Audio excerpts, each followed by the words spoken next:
Welcome to Dark Love Psychology. When most people hear the word alpha, they picture a loud, intimidating man.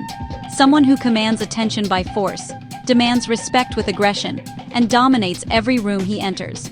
But here's the truth. Real dominance isn't about being loud, angry, or overbearing. The most respected and powerful men are often calm, composed, and strategic. They don't chase power, they radiate it. In this video, we'll explore how to project true alpha energy without aggression, how to command respect, influence others, and lead naturally, just by mastering calm authority and strategic assertiveness. Chapter 1.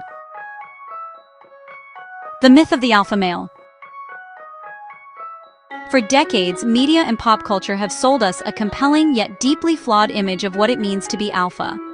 We've been conditioned to believe it's about dominance, about being the loudest voice in the room, or possessing an intimidating physical strength. This is the archetype of the chest-thumping leader, the one who commands through force and fear. But this stereotype isn't just outdated, it's a fundamental misunderstanding of true influence. It's a caricature, born from simplistic interpretations of animal behavior, and amplified by Hollywood narratives that prioritize drama over reality. Pursuing this aggressive ideal is often counterproductive. It breeds resentment, stifles creativity, and creates a fragile authority that can shatter at the first sign of pressure. People may comply out of fear, but they will never offer their loyalty, their best ideas, or their genuine commitment. So, what is a real-world alpha presence? It has nothing to do with intimidation. Instead, it's the quiet, unshakable confidence that creates an atmosphere of psychological safety and trust. It's about making others feel seen, heard, and valued, which in turn inspires them to naturally follow your lead. This modern alpha doesn't need to announce their power. Their power is felt in their presence. It's a shift from a mindset of control to one of connection and influence. This presence is built on three pillars: composure, posture, and presence. Composure is your anchor in a storm. When chaos erupts, the true leader remains calm, thinks clearly, and guides others through the uncertainty. Their stability becomes a source of strength for everyone around them. Posture is more than just standing tall. It's the non-verbal language of confidence. It's open body language, steady eye contact, and a relaxed demeanor that signals you are comfortable in your own skin and in control of the situation. And presence, true presence, is the art of being fully engaged.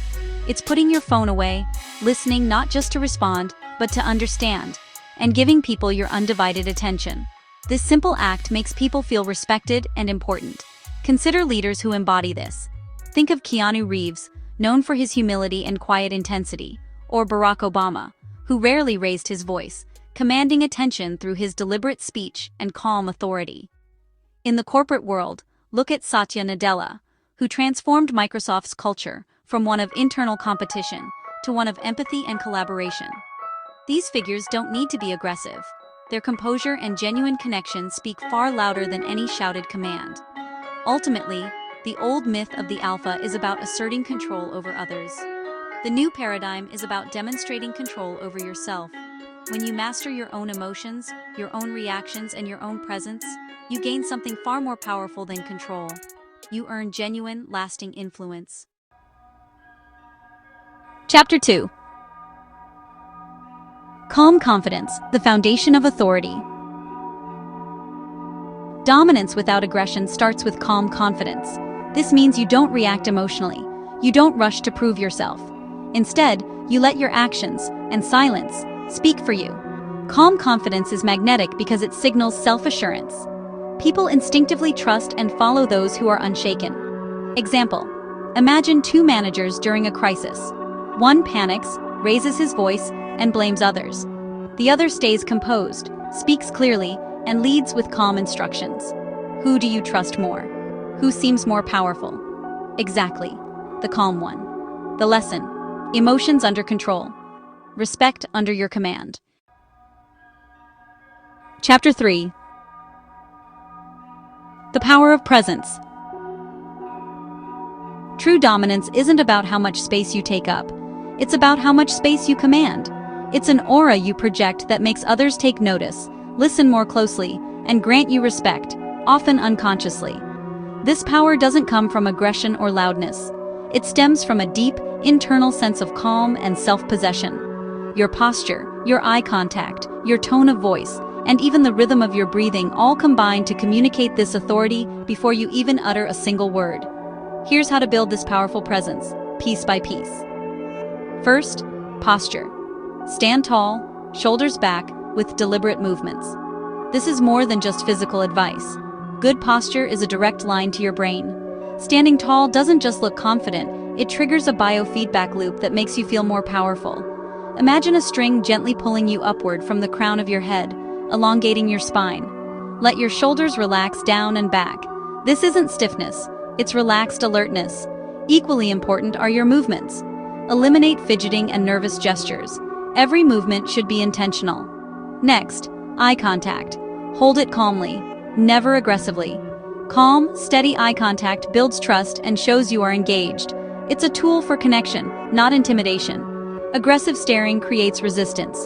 The key is to be relaxed. A useful technique is to softly gaze in a triangle, moving from one of your partner's eyes to the other, then briefly to their mouth. This prevents an unnerving, fixed stare. Then, your speech. Speak slowly and clearly. Rushing signals insecurity. When you rush, you subconsciously devalue your own words. Slowing down gives your message weight and gravity. It conveys that every word is chosen with intention and deserves to be heard. Also, pay attention to your vocal tone. A voice that drops in pitch at the end of a sentence, a downward inflection, sounds declarative and certain. A voice that rises sounds like a question, signaling doubt. Practice ending your statements with a firm, downward tone. Finally, master silence. Strategic pauses show control and make others listen. In a world filled with noise, silence is a profound tool. Most people are uncomfortable with it and rush to fill the void. By being comfortable with silence, you demonstrate immense self-control. Pause for 2 seconds before answering a complex question to show thoughtful consideration. After making a critical point, pause again to let the statement land. Example: notice how top CEOs or respected leaders walk into a room. They don't rush or fidget. They move with purpose, as if time itself is on their side. Their entrance is an event that shifts the room's energy. This is the symphony of presence. Posture, movement, eye contact, and speech all working in harmony. That is presence, and it's more dominant than shouting ever could be. The lesson: authority isn't declared, it's felt. Chapter 4. Strategic Assertiveness, the Art of Influence. There's a common misconception that to be calm is to be a pushover, that a quiet demeanor is a sign of weakness. This couldn't be further from the truth. True power lies not in the absence of action, but in the precision of it. Being calm doesn't mean being passive. To embody the alpha illusion, you must pair your inner composure with strategic assertiveness, the art of speaking up clearly, directly, and respectfully, especially when it matters most. So what does this look like in practice? It means you set boundaries confidently, but without hostility. You understand that your time and energy are your most valuable resources, and you protect them as such. It also means you say no without the heavy weight of guilt. Many of us are conditioned to be people pleasers, fearing that no is a word that disappoints or offends. But a strategic no is an act of self-respect. It communicates your priorities and limitations, which is essential for sustainable success and building healthy professional relationships. Furthermore, it means you express your opinions with conviction, not apology. You stop prefacing your valuable insights with phrases like, "sorry, but," or "this might be a silly question." You own your contributions because you've done the work and your perspective has merit. You present your ideas as valid points for consideration, not as timid suggestions begging for approval. This isn't arrogance, it's confidence in your own value. Let's revisit a classic scenario. A colleague constantly interrupts you in meetings. The aggressive man, fueled by ego, lashes out, "Stop interrupting me." He might win the moment, but he creates tension and alienates his teammate.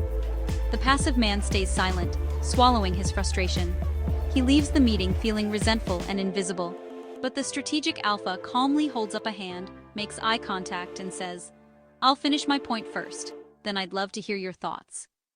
Notice the structure: a clear boundary, followed by validation. No aggression, just calm, unshakable control. It's pure power. This is the fundamental difference. Aggression is a short-term tactic that often backfires, creating enemies and a reputation for being difficult. Passivity leads to being overlooked and undervalued. Strategic assertiveness, however, is a long-term strategy. It builds influence, fosters mutual respect, and solidifies your position as a calm, confident, and effective leader. Remember the key takeaway: assertiveness earns respect. Aggression merely demands it. Chapter 5. Non-reactivity, your greatest power. The strongest men are those who cannot be provoked. When you don't react emotionally to insults, tests, or disrespect, you send one clear message: I am in control. Women test men. Bosses test employees. Life tests everyone. If you respond with anger, you show weakness. But if you stay centered, you project power. If someone mocks you publicly and you smile calmly or respond with humor, you flip the dynamic. They look insecure and you look unshakable. The rule: powerful men respond. Weak men react. Chapter 6. Leading without force. Leadership is the ultimate expression of alpha energy, and the best leaders don't control, they inspire. They don't coerce, they guide. They don't dominate, they elevate. When people choose to follow you because of your vision, integrity, and composure, that's true dominance. Example: think of a mentor who quietly challenges you to be better, or a partner who leads by example rather than demand. That's leadership, and it's far more powerful than fear-based control. The key: real alphas don't need to prove they're in charge. Everyone already knows they are. The alpha illusion isn't about pretending to be tough, it's about mastering yourself. It's calm confidence over chaos. It's strategic assertiveness over emotional reactions. It's influence over intimidation.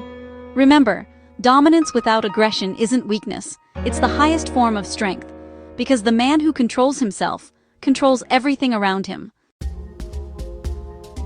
If you found this video helpful, hit like, subscribe, and share it with someone who's trying to level up their masculine energy. Because true power isn't about being feared, it's about being respected. Thanks for watching until the end. See you in the next video.